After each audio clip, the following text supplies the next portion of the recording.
selamat datang kembali di podcast edukasi. Di episode kali ini kita akan membahas tema yang sangat menarik dan pastinya relate bagi mahasiswa, yaitu rahasia lulus cepat dengan IPK yang sangat memuaskan. Terlebih dahulu saya akan perkenalan diri dulu, yaitu saya Ratasya Pratama Borusaragi dengan Prodi Matematika. Banyak mahasiswa punya target yang lulus tepat waktu, bahkan lebih cepat, tetapi sering merasa khawatir karena tugas kuliah yang menumpuk. Tapi ternyata ada juga mahasiswa yang mampu melewati semua tantangan itu dan berhasil lulus cepat dengan hasil akademik yang sangat memuaskan. Nah, hari ini kita akan ngobrol bersama narasumber kita yang akan berbagi pengalaman, strategi belajar, dan tips selama menjalani perkuliahan. Halo Kak, apa kabar? Halo, baik, kabar aku baik. Nah, kalau kata saya sendiri gimana nih kabarnya? Kalau kabar aku juga baik Kak. Baik banget ya? Iya. Sebelum kita masuk ke pembahasan utama nih Kak, Ya. Kakak boleh nih perkenalan diri dulu. Oh iya, oke, terima kasih. Iya Kak. Halo, perkenalkan aku Korif Fadila Widastuti dari Prodi Matematika Universitas Pakuan. Dari angkatan 2022, kebetulan alhamdulillahnya aku lulus di semester 7, menyelesaikan studi di 7 semester ini. Lalu aku juga aktif berorganisasi di Himpunan Mahasiswa Matematika atau Himatika di periode 2023 sampai 2024. Di 2023 itu aku sebagai anggota muda, lalu di 2024 ini yang kemarin maksudnya aku diamanahkan sebagai wakil ketua himpunan. Seperti Berarti itu. menarik sekali ya perjalanan kuliah Kakak di Prodi Matematika ini. Kalau boleh tahu nih Kak, sejak awal masuk kuliah, apakah Kakak memang sudah memiliki target lulus cepat atau gimana?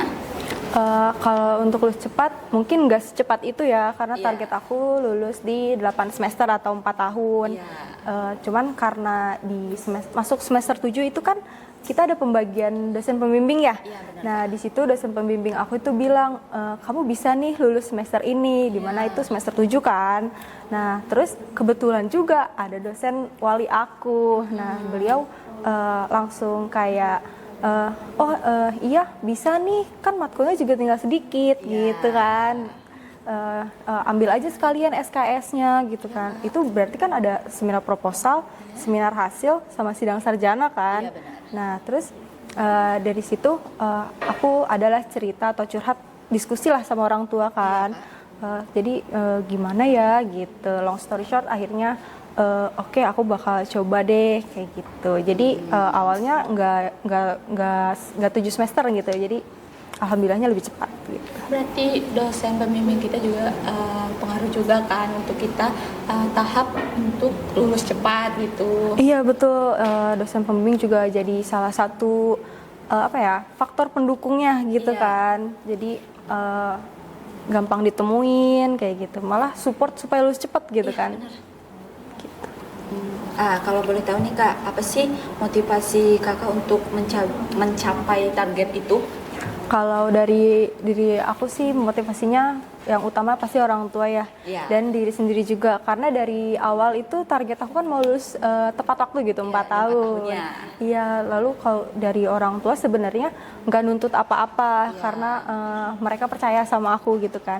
Tapi karena mereka percaya itu, jadi aku kan ngerasa kayak, oh aku nggak boleh ngecewain mereka nih, mereka udah percaya sama aku. Jadi itulah dua alasan terbesar, motivasi Berarti terbesar aku. itu semua dari kita sendiri ya pastinya. Iya betul, dari diri kita sendiri juga harus ada kemauan. Iya. Karena percuma kan kalau sekitar mendukung tapi kitanya nggak mau, Iya, karena kan sama yang gerak aja ya, kita. Kak. Lalu Kak nih, pasti Kakak ada membuat perencanaan kuliah atau semuanya berjalan secara bertahap gitu? Kalau aku tuh katanya, kalau aku bertahap aja sih ya, karena dari awal masuk itu semester 1 sama 2 itu paketan, mata kuliah yang diambil, SKS yang diambil itu kan paketan ya. Jadi udah ditentuin nih semester 1 sama 2 ngambil apa aja. Lalu semester 3, 4 dan seterusnya itu kan memang masih ada matkul wajib juga, namun udah ada matkul-matkul yang mengarah ke penjurusan gitu. Jadi matkul pilihan lah gitu. Jadi kita bisa milih nih matkul pilihan apa aja yang mau diambil. Bisa arahnya ke statistik, ekonomi atau industri, bahkan data science juga ada kayak gitu. Nah, kita juga bisa maksimalin ini kan SKS. Nah, kalau misalnya IPK-nya di atas 3, itu kita bisa ambil IPK. SKS. Ambil SKS. Iya. Maksudnya, aduh, maaf ya. Ambil SKS 24 kan. Nah, kalau misalnya kurang dari 24, bisa tuh dimaksimalin 24 gitu. Supaya kita nanti di semester akhirnya nggak banyak lagi ya. Iya betul, jadi seperti aku tadi semester 7-nya udah sedikit gitu mata kuliahnya. Kayak seperti bersakit-sakit dahulu, bersenang-senang kemudian. Betul, benar. Cakep. Nah, selain target yang jelas kan, pasti kakak punya strategi belajar, punya peran sangat yang penting nih. Banyak nih mahasiswa sekarang tuh kak, kesulitan membagi waktu antar tugas, organisasi, istirahat, dan kegiatan pribadi gitu. Kalau dari pengalaman kakak sendiri nih, bagaimana cara mengatur semuanya supaya tetap seimbang? Kalau aku sih dimulai dari organisasi dulu ya. Misal kalau dari organisasi sendiri itu kan biasanya mereka udah ada timelinenya masing-masing ya gitu kan. Kayak proker ini jalannya kapan, acara ini iya bener gitu. Kan, kamu pengalaman dong pasti. Nah di situ kan kita udah tahu nih tanggal-tanggalnya gitu kan. Terus kalau berarti ya di tanggal itu sebisa mungkin ya acara pribadi kesampingkan dulu lah gitu kan. Kalau misalnya nggak penting-penting amat mah gitu. Lalu untuk membagi waktu di tugas dan waktu istirahat, kalau di tugas itu sebaiknya sih memang langsung dikerjakan sesegera mungkin ya gitu. Tapi karena ya namanya mahasiswa suka mepet deadline-nya gitu. Iya kayak gitu. Nah kalau aku sih nggak beneran yang mepet banget gitu, tapi sebelumnya udah aku rencanain dulu. Jadi misalnya kayak ada satu tugas nih, nah tugas itu aku lihat dulu nih tugasnya disuruh ngapain gitu. Kadang kan tugas juga perlu materi atau bisa jadi perlu artikel yang mendukung kayak gitu-gitu kan. Pasti semester akhir-akhir adalah tugas kayak gitu juga ya. Kalau banyak banget, iya kan. Publish jurnal. Nah gitu. iya tugas-tugas kayak gitu tuh kita perlu juga bahan-bahannya tuh disediain apa aja gitu. Jadi ketika mau ngerjainnya mepet deadline, udah ada bahannya nih, ya udah tinggal kerjain aja lah sesuai urutannya gitu, step by stepnya udah tahu gitu, jadi nggak terlalu keteteran lah. Iya. Kalau misalnya nih waktu istirahat gimana nih? Oh iya, waktu istirahat sih sebenarnya normal ya, bisa lah istirahat, tetap bisa kok gitu sebagai mahasiswa yang aktif gitu, bisa. Cuman mungkin memang ada saat-saatnya kayak lagi sibuk banget nih, kayak kan organisasi, tugas kuliah, ujian, segala macam itu kan. Pasti ya adalah tidurnya kurang-kurang dikit mah, begadang-begadang dikit tuh pasti ada gitu. Mahasiswa pasti masih ada. Pasti relate untuk mahasiswa sih. Betul gitu. Cuman kan ya nggak tiap hari sibuk dong. Iya dong. Kalau bisa tidur. Berarti manajemen waktu itu memang penting sekali ya untuk mahasiswa ini ya kak. Iya betul. Kalau menjaga IPK tetap stabil ini nih kak, apa kebiasaan belajar yang paling membantu menurut kakak nih? Kalau pengalaman aku kalau dari aku itu dari tugas, aku ngerjain tugas, aku selalu ngerjain tugas gitu, terus maksimalin di ujian juga, pokoknya di ujian itu dimaksimalin. Lalu karena tugas sama ujian ini kan bobotnya lumayan gede lah ya. Iya, Kak. Nah pokoknya di tugas tuh, jangan sampai bolong deh gitu ya. Kalau bolong pasti nanti bobotnya kurang lagi. Iya betul, karena kan biasanya ya setiap dosen kan punya bobotnya proporsinya masing-masing, ya kan. Iya, jadi ya maksimalin di situlah di ujian-ujian itu. Oke. Oh iya, kadang dosen juga soalnya ini kan mempermudah lah mahasiswanya. Kalau ujian tuh suka dikasih keringanan, kita dikasih cheat sheet gitu lah, gitu. Nanti di sheet atas lembar, biasanya HPS kan ya, di satu lembar HPS itu kita boleh tulis apapun mata kuliah yang kita pelajarin di situ untuk membantu kita supaya di ujian nanti gitu ya. kan. Nah sebisa mungkin di kertas itu kita tulis aja. Kalau misalnya di print kan kita belum tentu baca ulang. Nah tapi kalau ditulis Di ujian nanti nih, tiba-tiba kita ada soal sama, tapi kita harus pikir lagi nggak sih Kak kalau di iya, print? nah kalau ditulis kan misalnya mirip sama contoh soal, oh kita udah nulis pasti Iya, inget lah alurnya benar. kayak gitu. Benar, Kayak gitu Kak, sih kalau benar. aku. Nah, lebih sering belajar sendiri atau berdiskusi bersama teman nih Kak selama perkuliahan? Kalau aku sih dua-duanya aku lakuin ya Iya. tentunya. Awalnya aku usaha dulu deh sendiri gitu kan. Karena nggak tiap saat sama temen kan. Benar. Awalnya sendiri dulu pelajari, terus kalau misalnya nggak ngerti apa kurang paham ya diskusi sama teman gitu. Kalau teman juga udah sama-sama mentok ya otomatis ke dosen Iya. kayak gitu. Jadi kita tetap butuh orang lain lah, apalagi Jangan dosen. sendiri. Dosen jangan dijadiin musuh lah. Iya. Jangan kayak kita takut gitu sama dosen untuk bertanya gitu kan? Iya, Nggak iya enak. jangan takut buat nanya deh Iya, gitu iya, kan. iya, Karena kan benar, kita benar. juga butuh ya. Iya pasti sih Kak itu. Tapi pasti setiap perjalanan kuliah itu tentunya tidak nggak berjalan mulus pastinya ya Kak. Iya pasti. Pasti ada juga masa-masa sulit yang pernah kita rasakan selama menjalani perkuliahan. Betul. Kalau boleh tahu nih Kak, Kakak pasti ada nih masa-masa sulitnya apa sih Kak gitu, bisa ceritain. Masa sulitnya di skripsi.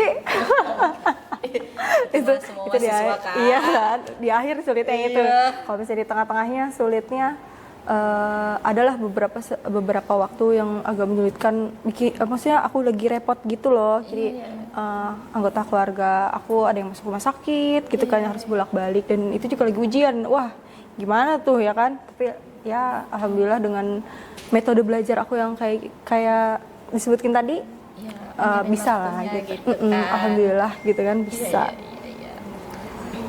Kalau tantangan terbesar yang pernah Kakak hadapi selama kuliah, tapi selain yang tadi ya, apa aja nih? Selain yang tadi sih lebih ke tantangannya ada di diri sendiri kali ya. Iya. Kayak rasa malas, terus rasa apa ya, menunda-nunda kerjaan kayak gitu-gitu sih. Itu yang sulit ya, karena kan kalau kita nunda yang satu, yang belakangnya pasti bakal kacau Iya, gitu benar. kan. Malas gitu. Iya bener, aduh itu nggak boleh sebenarnya gitu. Jangan Tapi deh. ada juga saatnya kita malas, tapi jangan berlarut-larut. Iya betul, jangan kelamaan lah, males mah boleh, tapi Iya. jangan lama-lama lah, sewajarnya aja gitu. Oke. Terus ada juga sih kesulitan, tapi ini deskripsi ya, kesulitan deskripsi itu ada banget. Jadi aku udah proposal nih, seminar Iya. proposal ya kan, lagi olah data, ternyata apa ya, aku kayak diharuskan untuk mengganti metode gitu, jadi kayak Awalnya metode ini baru ganti lagi gitu. iya ya? kayak ini kayaknya datanya nggak cocok nih pakai metode Iya, ini. iya, Itu iya. baru ketemu tuh masalahnya di situ kan. Terus akhirnya aku diskusi sama dosen pembimbing aku nih, gimana Iya. ya Bu gitu. Akhirnya alhamdulillah tuh ketemu jalan keluarnya, nggak harus ganti metode, cuman mungkin ada beberapa step dari pengolahan data yang perlu ditambahin kayak gitu. Jadi kita misalnya ada masalah, kita harus diskusi juga ke dosen supaya Iya. kita punya jalan keluarnya. Bener, karena kita juga kan dari awal udah dikasih dosen pembimbing Iya, untuk benar. membimbing kita gitu. Benar, Kak. Dari kakak sendiri nih, pernah merasa lelah nggak atau hampir menyerah gitu? Kalau lelah sih mungkin semua orang bahkan pernah ya. Iya. Lelah itu hal yang manusiawi banget gitu. Terus kalau hampir menyerah kayaknya enggak sih, karena balik lagi aku selalu inget target aku dari awal Iya. gitu.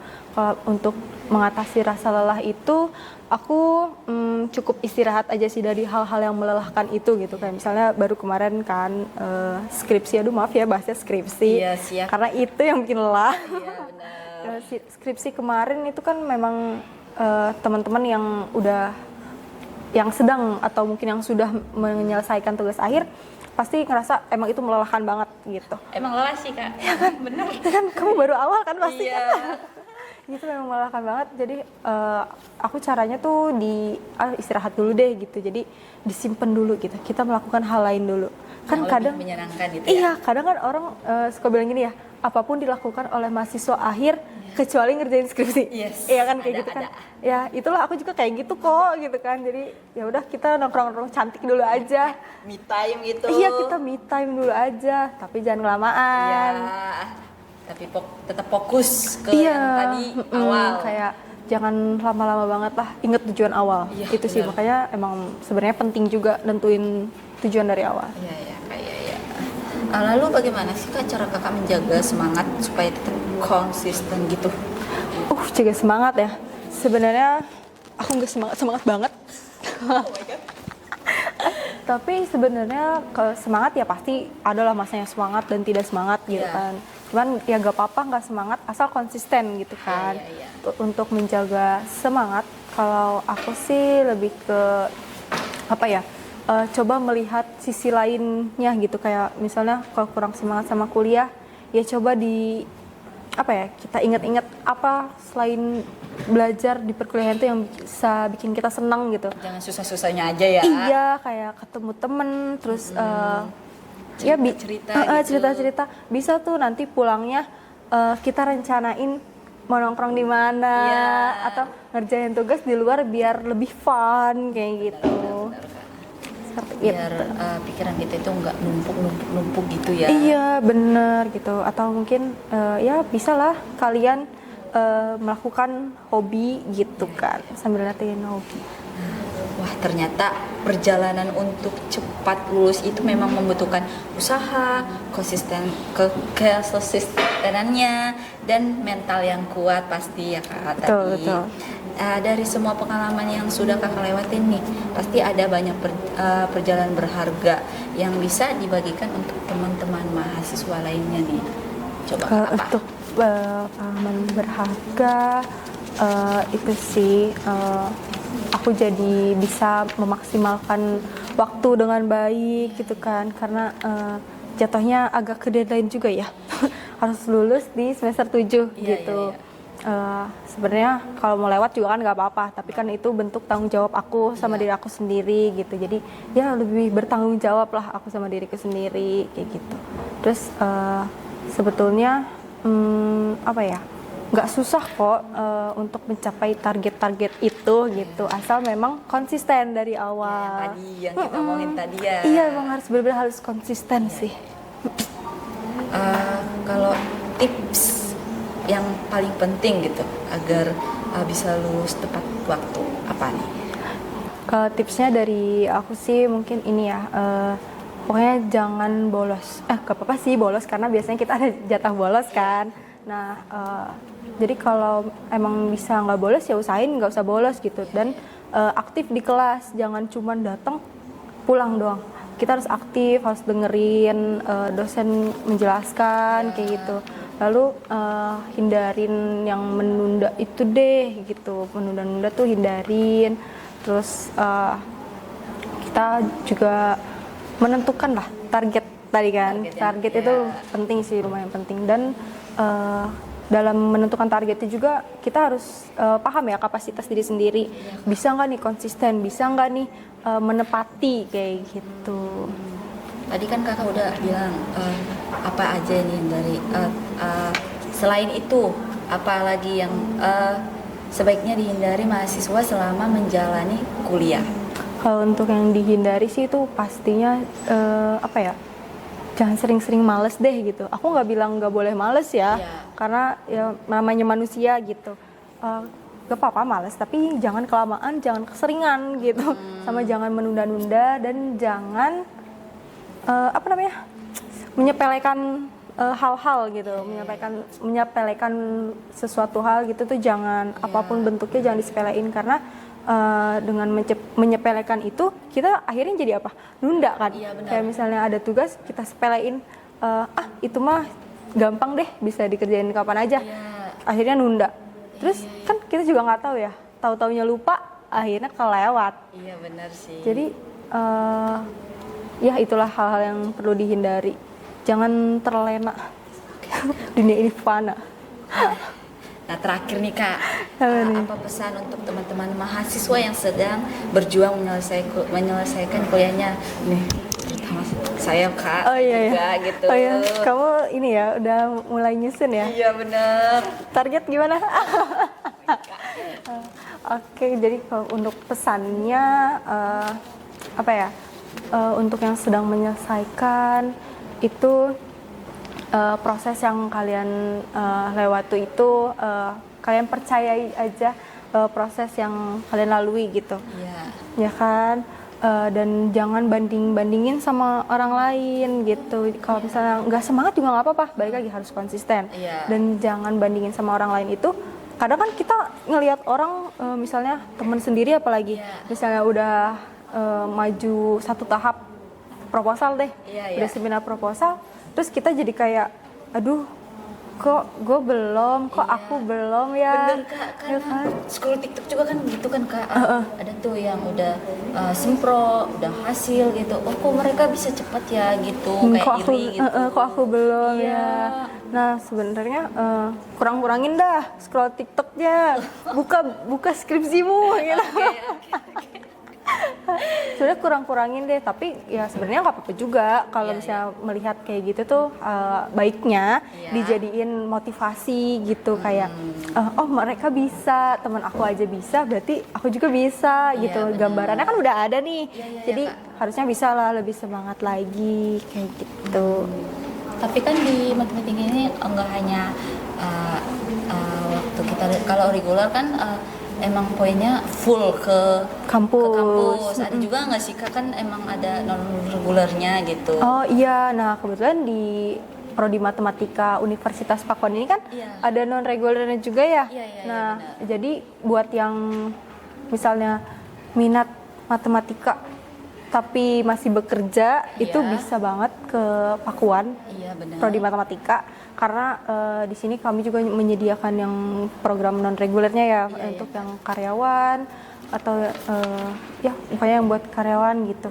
Jadi kalau sambil kerja bisa, atau yang aduh kayaknya mau kuliah sambil kerja aja, nah itu juga bisa banget nih. Pasti ada sih kan Kak yang emang dia harus kerja tapi nggak bisa kuliah gitu. Iya. Tapi di Universitas Pakuan ini Prodi Matematika pasti ada gitu. Iya ada, nah itu bisalah kalian daftar sini aja. Iya bener. Bisa lah. Daftar ayo.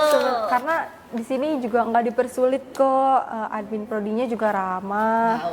Pokoknya dipermudah lah. Kayak misalnya lagi skripsian kan butuh banyak apa ya, kayak form, kertas gitu kan. Nah di situ atau syarat-syarat lain yang diperlukan gitu. Nah adminnya tuh sangat-sangat responsif gitu. Jadi aku juga apa ya, sebagai mahasiswanya juga merasa dimudahkan gitu. Dosen-dosennya juga pasti kan ramah-ramah, dan kakak prodinya juga kan pasti. Iya, nih fun fact, dosen pembimbing satu aku itu kaprodi juga tahu. Bayangin, ya di jadwal beliau yang sesibuk itu kaprodi gitu. Terus beliau harus membimbing aku mahasiswanya gitu, dan ada beberapa mahasiswa lainnya juga pasti kan. sendiri juga kan Kakak. Iya, ada beberapa mahasiswa lainnya yang dibimbing oleh beliau gitu kan. Beliau masih apa ya, memberikan waktunya gitu untuk aku, untuk teman-teman gitu. Jadi sangat amat dibantulah untuk kelulusan aku yang bisa dibilang lebih cepat dari target itu. Luar biasa sekali ya Kak obrolan kita pada hari ini. Banyak banget pelajaran, motivasi yang bisa diambil dari pengalaman Kakak. Tadi mulai awal Kakak cerita nih, ada manajemen waktu dari organisasi, tugas, ujian gitu. Dan pada akhirnya ke skripsi. Betul. Oh iya, aku tuh ini aku tuh organisasi tuh nggak barengan sama skripsi ya. Iya. Jadi skripsinya tuh setelah selesai berorganisasi. Jadi di 2024 itu 1 tahun full periodenya dari Januari sampai Desember. Lalu habis dari situ aku udah demisioner. Nah, jadi untuk skripsi aku bisa lebih fokus ke situ. Iya. Jadi padatnya di tengah-tengah semester lah. Bener. Iya. Semoga podcast kali ini kita bisa memberikan semangat, inspirasi untuk teman-teman mahasiswa agar tetap konsisten, disiplin, dan percaya pada proses yang sedang dijalanin. Walaupun agak-agak ada malas gitu, stres. Gila dikit nggak ngaruh. Enggak ngaruh, iya benar Kak, benar. Mahasiswa, namanya manusia hidup pasti ada stres. Iya, walaupun kita saling di kuliah itu saling rangkul aja nggak sih Kak, pastinya? Iya, betul saling menguatkan. Iya, jangan ada perselisihan gitu. Bisa mungkin perbaikilah hubungan relasi, kan kita perlu relasi ke depannya, kita nggak tahu kita akan menolong siapa dan ditolong siapa. Iya benar. Jadi, harus memanfaatkan sebaik mungkin gitu, karena kita di kuliah ini juga ya membuka relasi sebesar-besarnya, membuka peluang, membuka insight gitu kan. Nggak bisa sendiri gitu. Iya, kita nggak bisa sendiri di sini, kita butuh orang. Iya benar Kak. Untuk itu pesan terakhir nih untuk teman-teman mahasiswa atau untuk nanti yang mau masuk ke sini gitu. Iya, di Prodi Matematika ini ada 3 jalur, yaitu jalur beasiswa KIP